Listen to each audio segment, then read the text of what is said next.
কি ভাব বানছেন? কোথায় যাবানছে? সামনে এসেছে রেজাল্ট।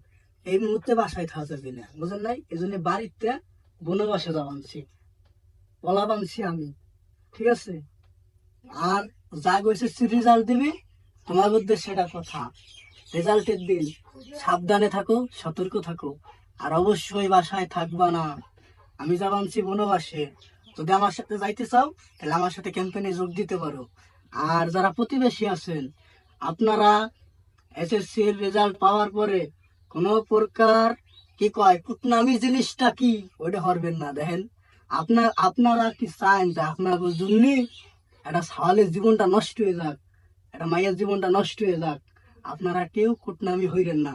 আর তোমরা আমার সৈনিক ভাই, তোমরা সবাই আমার মতো শক্ত থাকবা, আমার মতো বনবাসে চলে যাবা, তারপরে ভেঙে পড়বা না।